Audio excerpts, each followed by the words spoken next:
worst thing is we stream it to mine and I share it on Facebook on BPWs later. But it should.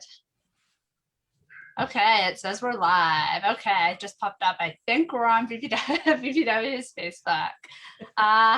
Excellent. Hi, everybody. I want to introduce myself, and people have been following along. I'm one of the board members for BPW, and I have Jenna and Tosh here with me this evening. Thanks for joining me. Oh, you're welcome. This is fun. Yeah. Super happy to be here for sure. We're starting to get into a groove with these. Maybe you guys can just take a minute, introduce yourselves a little bit, and then we can jump into talking a little bit more specifically about what you guys have been up to and your podcast. Sure. Do you want to go first, Tosh? Sure. Well, I'm Tosh Taylor, and I have a business called the Podcast Hub here in the greater Moncton area. And well, actually, it stretches kind of everywhere, but you probably know me best from the last 15 years of hosting the morning show on K94.5. That's where most people will know my name from. So, and I could do this fun thing with Jenna every week too. It's very fun. So yeah, I'm Jenna Morton, and I am the creator, founder, owner of Pickle Planet Moncton, which is a parenting resource. And we've chatted about that before here on the BPW page. And probably about 2.5 years into Pickle Planet, I reached out to Tosh, who had been getting me to do just little 30-second hits on the radio on Fridays. I was like, you do radio and I used to do radio, and I really want to do a podcast. Do you want to be friends? That's what happened. Yeah. 3 years ago now. Yeah. Yep. And I said, absolutely. Yeah, let's do it. But honestly, before that, we knew each other from a few things around town, but we didn't know each other well. And then suddenly we were spending time together every week for the last 3 years. Yeah. Yeah. Minus the summers off. But yeah, we really quickly found out that we're very similar, and we have a lot of the same values that go into raising our kids and into kind of the things that we enjoy spending our free time on. So it's worked out really well. Yeah, and it sounds like it was somewhat of a natural partnership. Yeah, I think so. Yeah. Awesome. And I actually didn't know that your podcast was 2.5 years old. We're in season 3 right now. So season 3. Yeah. So I don't know, and maybe I'm just late to the game, but I feel like it's gotten a lot more visibility in the last year. There's a reason for that. Yeah. Okay. So maybe I don't know. So what was the inception of the idea? Yeah. Tell me a little bit about it. I think lots of people in the greater Moncton community know who you guys are, but I don't know if they know your story. Well, yeah, when we started the podcast, it was kind of a small type of side project, and people still weren't really into podcasts a lot here. It was still kind of in that early stage. People who listen to them really only listen to one or two kinds of podcasts. And the idea of just a current affairs type thing was not unheard of, but certainly wasn't happening around here. And it started off, just the two of us in Tosh's attic. Yeah. And we did that for a while, and people really did respond, but they were mostly at the start people who already knew us. Mm-hmm. And then we started inviting guests on the show, and we moved into Tosh's basement studio that you can see there on the screen now. And then all of a sudden Rogers TV, and they were like, hey, you guys are making this really cool podcast that some folks are talking about. Would you do it as a video? And then Rogers started coming to record us. And then just before the pandemic hit, we were supposed to start going in and recording in their studio.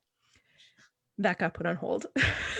Like everything else in the world. Yeah, but that was kind of cool, because then suddenly we had to do it online. So we interviewed some people that we normally wouldn't, because normally we stick with people who are local, people who can come in to us.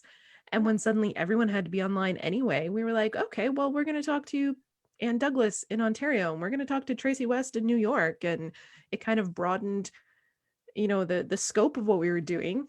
And then we were able to go back in the studio. And that's been really exciting.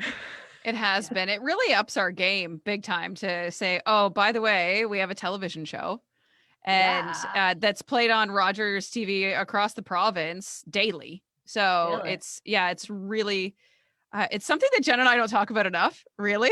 No, you I should be feel- talking about yeah, it. like we're such big advocates for like celebrating your wins, but yet here we are not being like, oh, by the way, we have a show. And we're like 2 minutes into talking and we're talking about it. Talking about We're it. doing That's good. better. And That I is do you think that's progress. a female trait? I think it's a female Yes. trait that we don't elevate ourselves or we don't acknowledge our successes as much as we should. Yeah, for I sure. think so. And I think it's also it's got that double whammy of being in the Maritimes too, right? There's that humble persona that so many people have taken on here too, that yeah, it just it doesn't seem, and I guess too because it's so comfortable and so familiar for us, I think I forget that people don't know, and people Yeah. don't know that it's on TV every day. Yeah, that's I mean, very I true. knew that, but I've listened to like your Mhm. recorded podcast. So is it the same? This is like, I don't know, same programming? Like if I were to tune in live and then catch the recording later? You'd catch the Okay. exact same show. Yeah, exactly. so- Yeah. So we try to do with Rogers, we try to do it as one solid set, which I think only one time we've ever had to have our Rogers producer splice a show back together. But we try to do it as one solid go, like almost like a live show, but it's not live. And then we use the exact same audio. So anything that I would use in my studio here, I bring to Rogers. And we hook it up on the Rogers stage. And then so he just films it and all the audio comes through me. That's so cool. Yeah. Yeah, it's- I'm like I don't know a lot about this industry, so I'm definitely enjoying like learning Well, about it. It's really great because it really opened us up to a whole other audience, right? Because we were podcasting and we were sharing it on our own social media, we were reaching people who already knew us. But with going on Rogers, it's such a completely different audience. And we've had such a great response from that audience with what we're doing. It's been really, that part for me has been really exciting to see, having like Rogers viewers come up and talk before the pandemic. Yeah, they can wave before, from but like across in the that, parking lot. in that mid range, like last summer, before everything really got shut down, people would still come up and talk to you, not like super close, but like I had people like, oh, I see you on TV. And they're not the kind of people who would have otherwise discovered our podcast. Right. And then we're I also feel reaching, sorry. you probably it's fine. You probably have a like when I think Pickle Planet, I think parents all the time. And when I think K94, I'm sure you get lots of listeners, but I think younger listeners.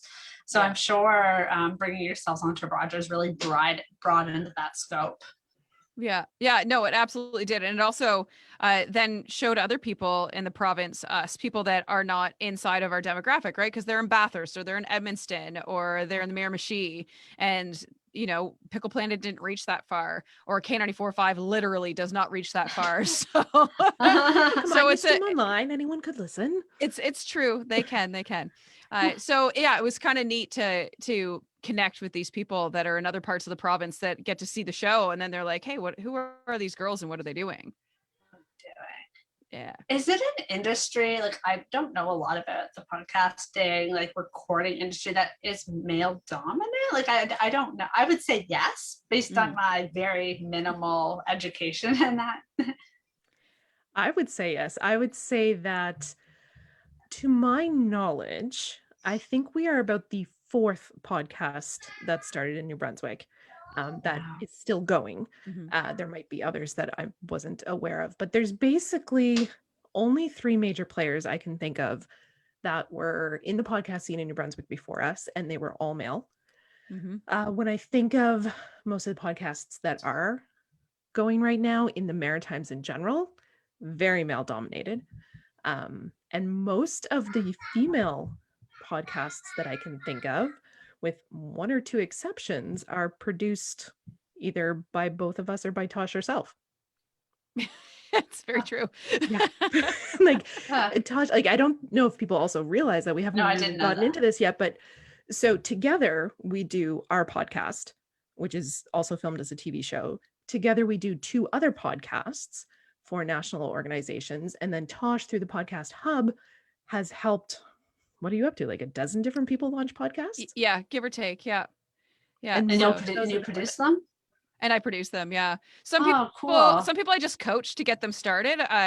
For example, one of our friends, Sonia, just launched her podcast today. She's the SOS.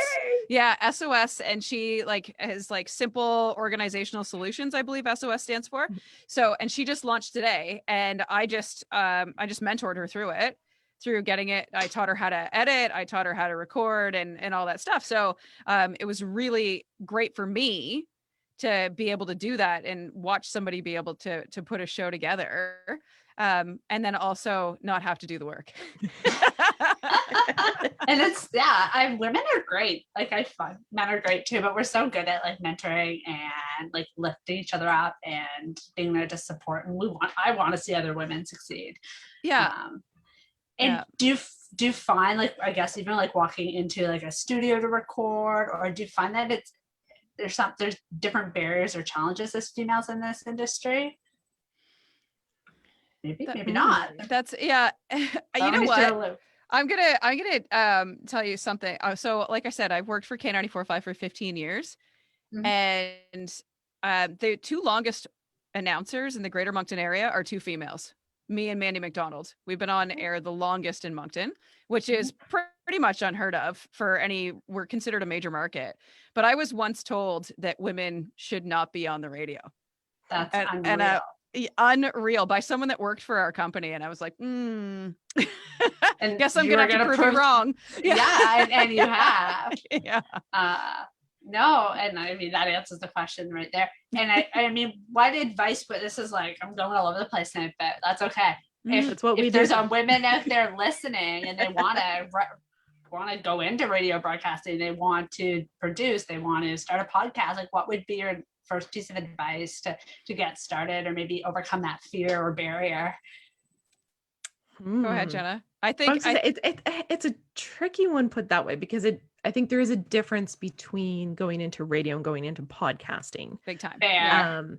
So if someone wants to get into radio, I think that's a trickier conversation, because it's a very tricky industry, and I should probably let Tosh talk more about that because she's still in it. I've been out for a decade now. But in terms of podcasting, I definitely think that no one should be afraid for any reason for jumping into podcasting. I think you do need to have a plan. You do need to have some technique. You need to have some technical information. It is very accessible, but it can be overwhelming if you don't really think it through. It's like going into any business, right? If you don't take the time to make the business plan and think about who your competition is, where you're going to source your items, what your vision is. If you don't do those steps, you're going to start a podcast and think it's easy, and then going to feel like it's really hard and not working. But if you do that little bit of groundwork, you're going to love it, I think. Yeah. And I think that, that's one of the great things that we can do as, local women who have been doing this for years. Tosh and I are thrilled to help people who are interested in talking through what that process is, like she's done with Sonia, or otherwise, you can just hire us to do a podcast for you if that's what you're looking to do for your business. We have two national organizations that reached out. They were like, hey, we need someone to write and produce and record, like whole 9 yards. They basically tell us who they'd like the guests to be and everything else we do. And we can do that for people. And that can be really fun. So really cool. You just kind of have to figure out exactly what it is you're interested in and kind of put that work in. And I would just like to say, I think there is so much room for really great podcasts to be produced out of the Maritimes right now. It is just starting to bubble here. And there is so much that is not being touched. Yeah. And there's such a gap in local media right now, I think in the Maritimes, but especially in New Brunswick, we really feel that. I think people saw that, like with the election, today is election day. And I keep seeing people talk about how they didn't have a chance to understand who was running and what they stood for, because you didn't have a lot of avenues to go to get that information, other than if that particular candidate happened to put it out themselves. Mm-hmm. And I think there's so many things like that where there's room for not necessarily citizen journalism. Like there's room for that, but there's room for also more traditional journalism that can be done in a non-traditional way, which is like, that's kind of where we fall. We're in that kind of current affairs zone of things where we don't just, every now and then we'll go on and share our opinions, but usually it's a little bit different than that. But yeah, I think there's so much room right now for so many topics that could be really, really elevated if people, embrace podcasting, because with podcasting, it's super easy to take interviews like this one that we're doing and turn it into a podcast and get the transcript and turn that into something that's written for people who rather read it that way. You can do the video, you can do all of it and make things very accessible very easily. That's a really good point. And I mean, I love podcasts, but you're the only local podcast that probably in the Maritimes that I've ever listened to in any regularity. So thank you. I can definitely attest to the fact that they're probably out there. I just don't even know where to find them if there's other Atlantic Canadian podcasts. So I do believe that there's a lot of room for growth and a lot of opportunity. I'm curious now, like you said current affairs, like maybe you can touch on why, like what's your target? Like what's your goals when you go on air? How do you decide who to bring in to interview? What the topics are? Did you have a vision when you started? Yeah. We had a vision, but I think it's really shifted. It shifts, and it shifts on a week by week basis, don't you think? Like we really, like I said, Jenna and I have a lot of the same values. So when something's important to one of us, it very quickly becomes important to the other one as well. So it's really just like, hey, so I was thinking about this today. How do you feel about that? And it kind of works that way. But we're also like a phrase that we use all the time is pride of place. And maybe we overuse it. I don't know. And frankly, I don't care because I love it. But yeah, what it is we really want to showcase what we think you should know, how we can help you know these things. And if that involves like just showcasing the Hopewell Rocks, or next week we're doing a live show down at the Albert County Museum, which will be our very first live show ever, which I'm so excited for. That's where I got married. Oh, really? Oh, it's so beautiful. So beautiful. And that's exactly where we're going to be, is right in the courthouse. So we just find topics that we feel are important to us. And maybe it is just showcasing a small business. Maybe it is showcasing, Reconnect Health Center, because we think that women's health is so extremely important. And it is something that's not talked about enough. So things like that, that's how we decide what we're going to talk about, because like I said, if it's important to one of us, it's definitely important to the other one as well. Yeah, I would say it's, for the interviews that we do each week, it's very much local based, and it's very much what's happening now, right? By current affairs, that's what I mean, right? Like it's something that's current, it's something that people are talking about or that we think they should be talking about. It's just interesting conversations with interesting people, which we have so many of in this area. So do people usually, do you seek people out more often than they come to you? Like which way does it work? Yeah, we like mostly it's us.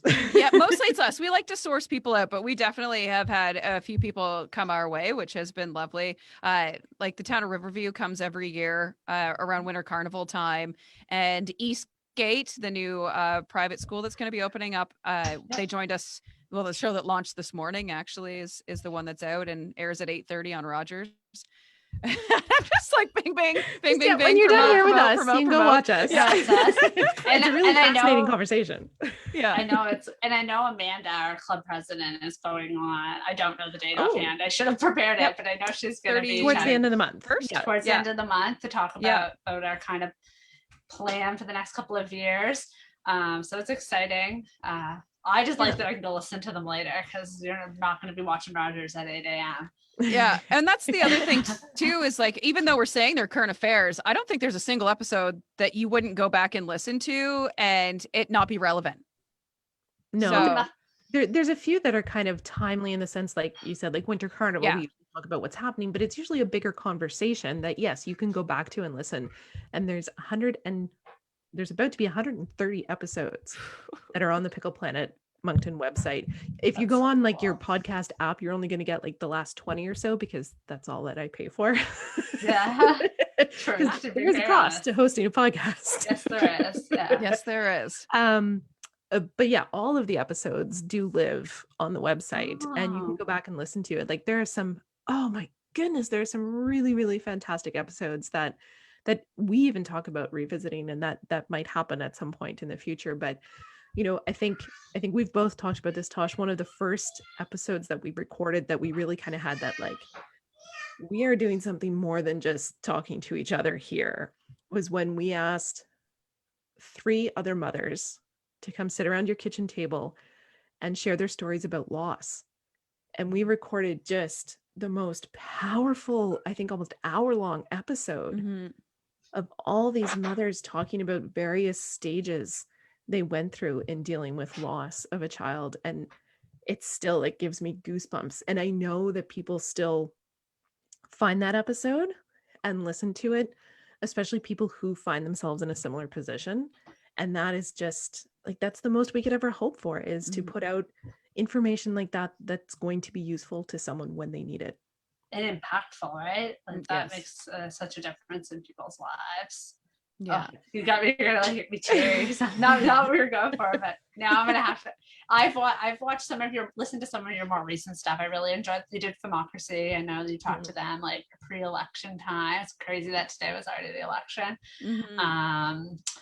I don't know. I have so many things I want to ask you. I don't even know where to like keep going. But can you tell me a little bit? Like, I guess I think women, when I think of both, obviously both of you, you start your own business. You both have your own businesses and lives even outside of your podcast. But what would you say like would be, as a female role model in the community, what one of your biggest challenges or something over time, or has like, do you feel like your role in the community has changed a lot over the last 10 years, 15 Holy. years?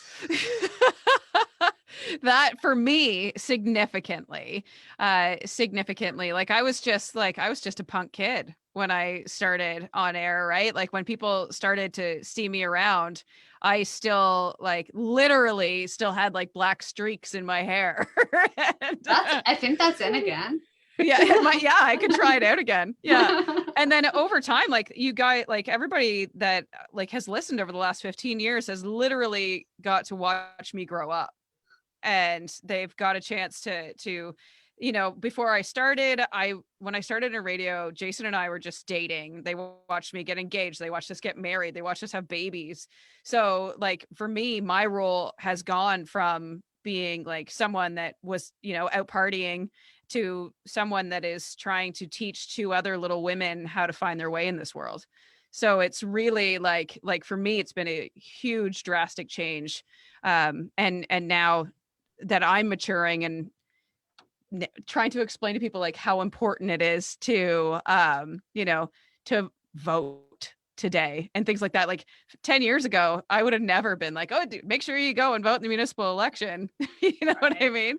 But today, that was like, I think all I talked about on air. So it's funny what we would tell our younger selves, right? Things that we would never, like, we look back, and that's a really great example. I said that to my husband today when we were going to vote. I was like, at 20, I just like, I voted if my parents told me to, or if I went with them. There was no thought put into the process, and here we are talking about the different candidates. So it's cool that Moncton has kind of seen you evolve over the years and continues to.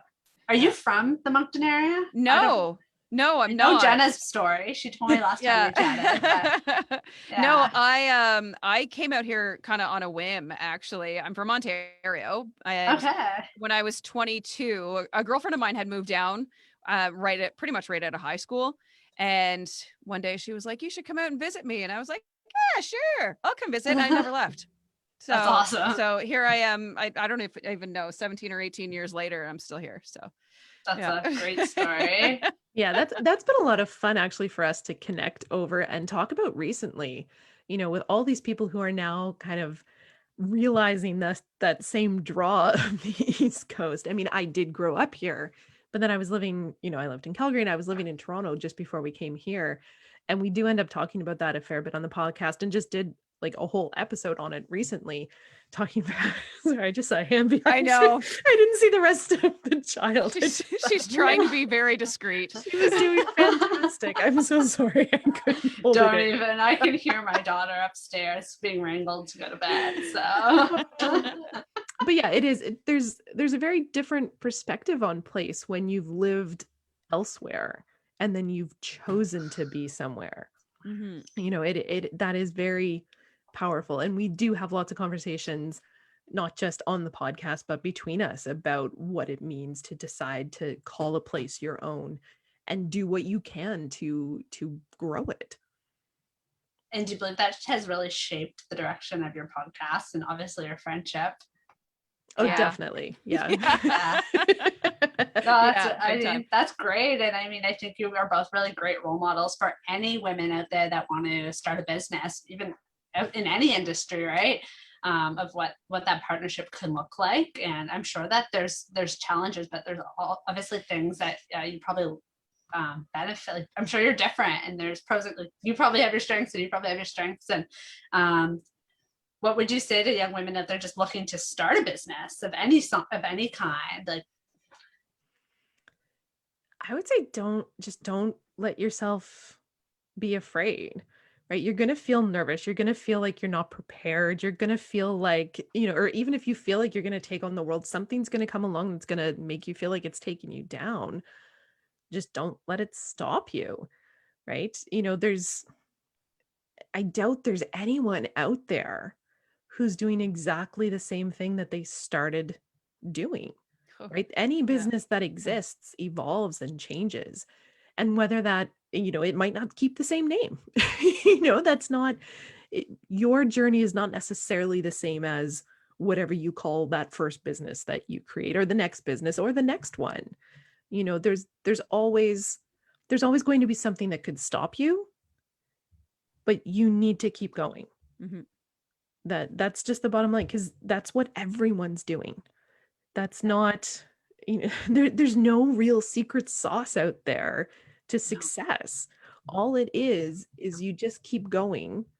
And eventually at one point you look back and you're like, oh, okay, I actually did all these things. And whether or not they're what you thought you were going to do, they're going to be things you did that people are going to be like, hey, you're a business owner. Hey, you've done this. And you're like, oh, yeah, I don't call myself that. I don't see myself that way. And suddenly you are. Mm-hmm. And sometimes you end up in a friendship with someone that makes you create a business, not realizing that she was going to help you create a business someday. Right. So You're welcome. Like, yeah. Yeah. It's true though. Like the podcast hubs spanned from Jenna's idea to start, you know, the Pickle Planet podcast. And then it came to those two national companies that were asking us to do things. And then me opening up my eyes and going, this is something I could really do. Why haven't I been doing it already?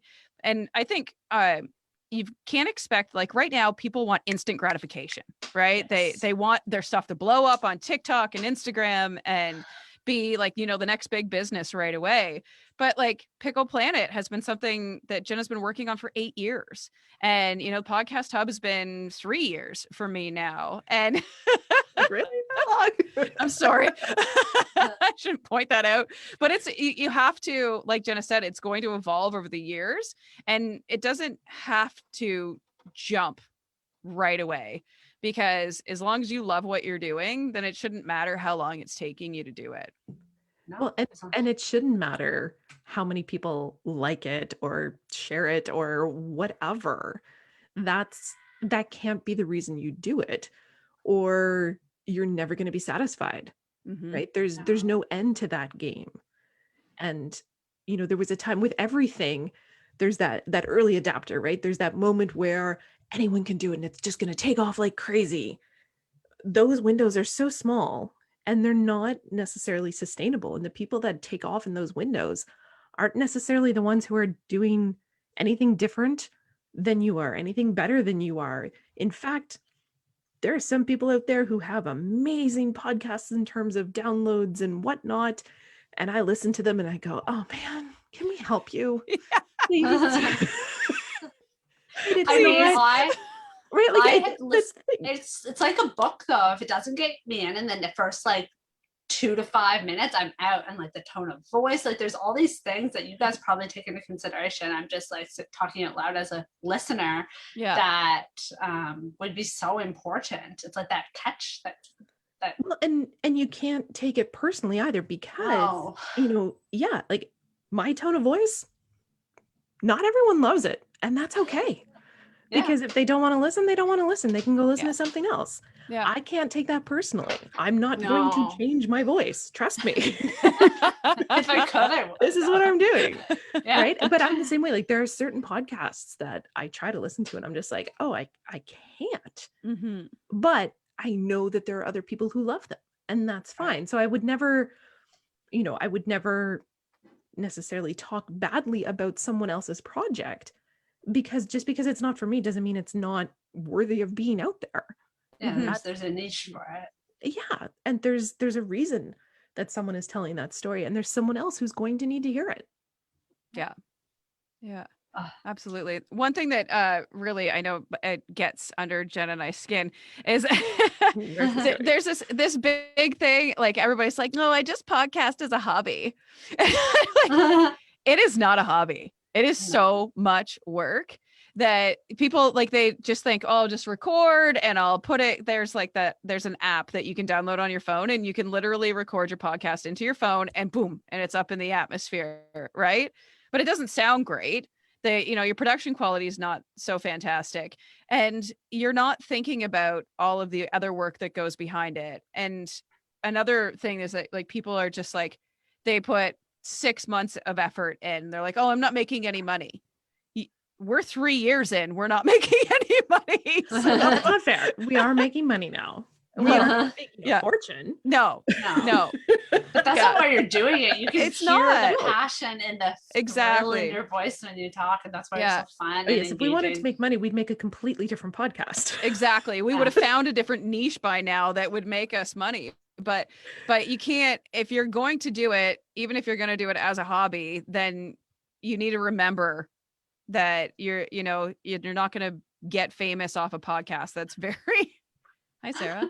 There's a very slim chance, right, that you're going to get famous off a podcast. So do it for the right reasons, and don't just do it because you think that's what everybody's doing right now, so I should be doing it. Yeah, that's not have to have the right reason. There are a lot of reasons to do it, because everyone else's is not sustainable and not a good enough reason to do it. But, to your point about time, I was thinking about that today, Tosh, because I thought that's something that we should probably mention to people, right? So when people listen to our podcast, it's 25 minutes or less. It usually comes in around 23 minutes because that's the time that we have on Rogers, which is why it's that long now. Because early episodes, some of them go for an hour. Yeah. Really. We have a 23-minute podcast. That 23 minutes, I figure, takes us about 4 hours when you consider production time for it to be. And that's a small amount of time, because we're very quick when it comes to deciding what we're going to talk about, knowing that we can talk about it for 23 minutes, knowing who we can get to come in and talk to us for that amount of time. Tosh is really quick at editing because she's done it for so long and she's great at it. I can put up the blog post that goes with it and put it out fairly quickly, but there is you have to put up the podcast, you have to get the photo, you have to share it on social media, everything all together on a good day. That 23 minutes takes us about 4 hours. Yeah. Exactly. I 100% believe that. Yeah. And I think some people, that's the part that some people don't think about when they decide they're going to do a podcast, and then can kind of get taken aback by that, but there's no reason why you can't find the time to do it. And, if you think that 4 hours sounds like a lot, we'll split it up with a really great person like Tosh. So that you're not doing all 4 hours alone. Find a good partner. Right. That works well for us. She takes care of the technical editing, so I take care of posting it on the website. We both kind of share it. And for us, it's a fairly quick process now because we've done it for so long. When you're just starting out, it's going to be really different. Yeah, there are some episodes that I'll do for other people. For example, there's one, she's typically about an hour long. but she really likes ASMR in it. So a lot of sound effects are put in through the show. So her hour-long podcast probably takes me 4 hours just to produce her podcast, because I've got to go and I've got to source all of those sounds that she wants. And then I've got to lay them in the right spot. And then I have to produce the audio so that it sounds like good audio. And then I have to put the intro and the extra. And then she still has to do all the work on the other side of uploading it to her website and doing her blog post for it. And then all the work of sharing on social media, which don't ever let anybody tell you social media is not very hard, because it's extremely hard. So the even just to try to keep up with algorithms is like most of the time Keep up with algorithms, schedule your posts. Yeah. Use the right hit hashtags. all the platforms. Yeah. How many hashtags? Yeah. Yeah. So, it's a changing game constantly. It constantly, it's trying to keep all of us on our toes for sure. Yeah, I don't think I'll ever be an expert, but even the experts aren't. So do you have a favorite like podcast as a listener? Like, are you avid podcast consumers? Oh yeah, I am. I assumed, but I was like, I shouldn't assume anything. Screen time on my phone, and most of it's from listening to podcasts. Yeah. There's a few. I'm a big true crime junkie. You will catch me pretty much always listening to true crime podcasts. But I love, and I will devour every episode of Smartless. So with Jason Bateman and Will Arnett and Sean Hayes, and they interview other famous people. And it like, I'm really nosy. It's a journalist in me, right? And today was Tina Fey, and I was like, oh, I love Tina Fey. And it's just them, like we're doing right now, just having a conversation about their lives. And I love it so much. Yeah. I'll have to listen to that. I have listened to episodes of theirs, but for some reason it hasn't been coming up lately for me. So I'll have to go back subscribe. And for Tina Fey, I feel like I did, but we also got like family Spotify, but it's not set up properly. So now, like, when I open mine up, it's full of car chase music and video game soundtracks, and it's really annoying. Car chase That's music. like my Netflix's Paw Patrol. So I understand. Yeah. But I'll say the same thing. Like, for me, it needs to be highly produced. Mm-hmm. I like the documentary style serial, as in like, you're going to have at least a good 8 episodes that there's a story arc going across. Like that's what speaks to me. Especially because my background, like that's what I did, right? That's the world that I left. And so I really enjoy listening to it, but my standards are pretty high. Yeah. And so quite often I will start listening to one and then I'll just be yelling at it, be like, no, why did you edit that? No, that's not how you tell it. Like there was one show in particular, I was so intrigued by what it was supposed to be about and the way they set it up. It was not for me. It was but if people are looking for one they should listen to, I'm going to put I'll put my vote out there for Winds of Change, because if you haven't listened to that yet, you need to go listen to that one. That was I got you to listen to that one, didn't I, Tosh? Really good. So good. Yeah. So good. Because it had that kind of like true crime mystery to it, but there's no like crime. It's not like a murder mystery. It has to do with the song Winds of Change and whether or not the CIA was involved. And it's so beautifully done. It really was so well produced. It was of epic proportions. And if you don't even know the song, you'll know it when you hear it. You'll know it when you hear the song. Cool. But like it's kind of like it's a little bit before our generation. But it was obviously an extremely popular. I don't know. I feel like it was very much of my generation. Yeah, that's true. The East Coast is behind. Yeah, always. It's part of our charm, like maybe. Yeah, exactly. And the other one I'll put a plug into for though is just to, because I know like there's a lot of good true crime ones out there, and those are very particular, I think, for people. But You're Wrong About is another one that I'll put the plug in for, that if people haven't listened to that, there's some episodes of that are just fantastic. Some of their deep dives go on really long and you would need like days, but some of the episodes stand alone just fine. And it's 2 journalists, and they the best ones are when they really kind of pick apart what they call moral panics. So those times in our recent history where people just get completely swept away and up in arms over something that they're just in, like, this complete panic about, and they really walk through how that happened and what the actual situation was that was happening, and then how it's trickled through to now. And yeah, some of those are really great episodes. I'm gonna have to try to retain these. I might not. I may have to message you later. No Because problem. I'm a huge true crime, but I feel like I've run out. I feel like I've listened to Yeah. them all. It does happen. Yeah, it Yeah. does happen for sure. And I'm kind of like, Have you listened to some Bear of Brook? them no, I haven't. Ooh, there you go. Okay, I'm on it. I won't keep you guys much longer, but I'm curious. What do you have like a favorite day in your? That's a hard question, but in the podcast world, like, do you have a fond memory, or if not, if that's too hard, like, what's your favorite thing about podcasting or about your role? Or I don't want to call it a job. It sounds boring. The job sounds like someone else pays us to do it. Yeah. That's not the case. Yeah. What's your favorite thing about podcasting, or about this business and community you've started through your podcast? Your highlight? I don't Go know. ahead. I think it's just that word you just said, though. It's community, right? The sense that there are people who are getting to hear stories of their neighbors that they wouldn't otherwise know, because those people are brave enough to come in and talk with us. We've had just so many fantastic people come and share their stories. Some of them are very personal stories. Sometimes they're very exciting stories, like, Tosh mentioned, Magda coming in and talking about the new private school that's opening. That's very celebratory, but we've had a lot of people who've come and shared very personal, stories that aren't always exciting, but they're very powerful. And it is that sense of community that comes out of, even when we first started. I think that was one of the things we talked about, was we wanted to give people something that they could connect with, so that, if you were on the playground and you saw another mom, you'd be like, oh, yeah, did you listen to that podcast?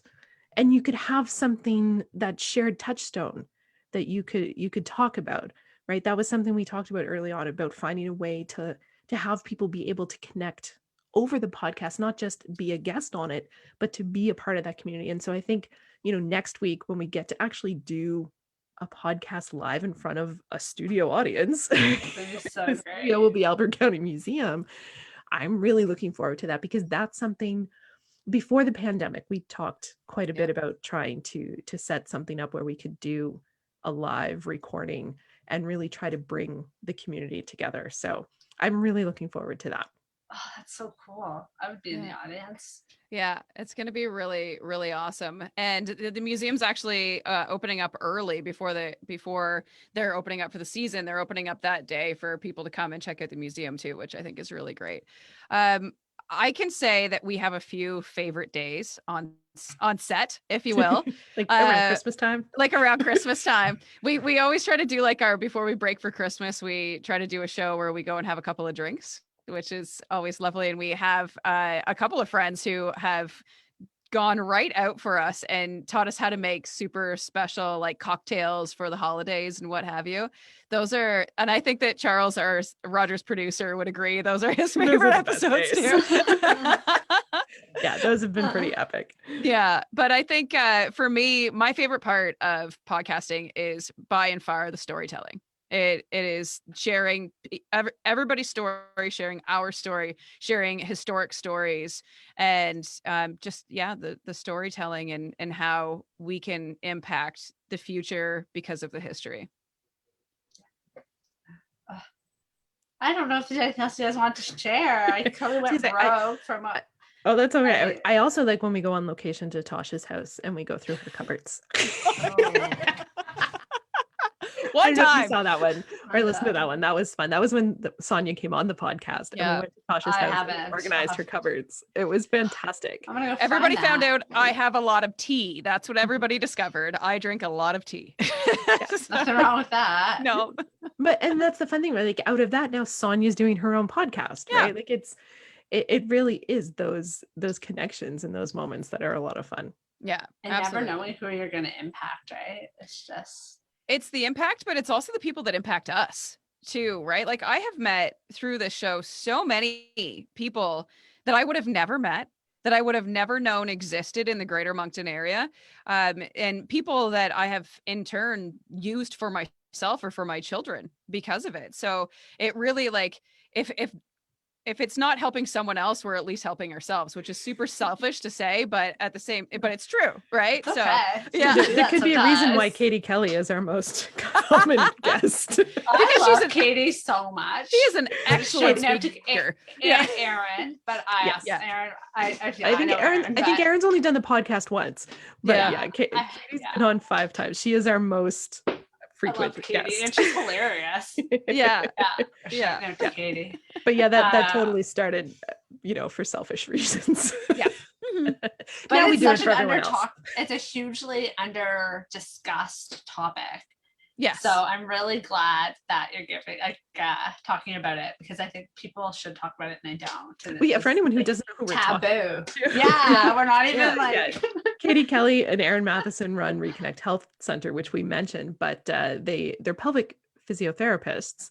And we actually, the first episode I think that we did with Katie was actually the one about bedwetting and constipation in children. It wasn't Yeah, about it might have been women's Yeah. health, it was kids' health. And it was absolutely fascinating as a mom to hear what some of the triggers and the symptoms and diagnosing, what might be the source causes of things in kids that I had never read about or heard about in terms of constipation and bedwetting and all this kind of stuff. And yeah, it's just snowballed from there. Yeah, it really, really, really has. But yeah, when you think of pelvic floor physiotherapists, your immediate thought is women. But Katie does work with children, and I'm sure Aaron does too. I'm not 100% sure, to tell you the truth, but yeah, working with children and us being moms of young children, it was just like, whoa, hey, like so much stuff that I wish I had known. Even though the kids are only 8 and 6, it's still, I wish I had known that when they were 2 and 4, right? Like I've learned so much through going to my own physiotherapy Yeah. appointments, just chatting with Aaron. I'm like, I had no idea. Yeah. So yeah, we get Yeah, into they're that conversation. Incredible resources. Incredible and life-saving for me. I Mm. know probably say that to a lot of people. So I don't know. I think we did a pretty good job, ladies. Thank you so much for joining us. Maybe I'll just pop on, see if anybody's commented or has Sure. questions. Oh gosh, Absolutely. yeah, we love Um, questions. Oh yeah. Yeah, ask us I anything. feel like- We're here. I feel like they come sort of zoom in after. I don't see anything right now. Mostly just like, hey, how are you? Listening. But if people do have questions, comments, thoughts, definitely encourage you guys to go in after we're done and pop some Mhm. questions in for Tosh and Jenna. I'm sure you can go back and answer later. Sure. Definitely, yeah. And if anyone out there Yeah. has been thinking about, starting their own podcast and just wants to talk through what some of those steps would be in that process, we'd happily chat about Yeah. all that kind of stuff. And we've talked to a couple different businesses locally about what they could do for themselves, and we're always open for people to come to us with ideas too. We get Yeah. some of our best guests from recommendations from people too. So, a lot of people, have that like shy, humble, I'm not going to say that I should be your guest, but I think you should talk to my friend. Mhm. Your friends are usually pretty great. So tell us about them, and then tell us about yourself too. Yeah, absolutely. There's the maritime humbleness again, right? So if you're doing great things, we want to showcase you doing great things, or we want to help you do great things. That's like we're all about lifting everybody up. So let's do it. Yeah, exactly. Same. That's what we're trying to do here, is help showcase what women in Greater Moncton have been up to in the last year. Yeah. Kind of where the inception of these lives came from, but just in general, chatting with there's so many. We've only kind of chipped at the iceberg, all of the wonderful topics and females in our community. So thanks so much. I hope you both have a lovely evening. Thanks for having us. Thanks. It was No so nice to talk problem. with everyone. Yeah, see you later. Bye.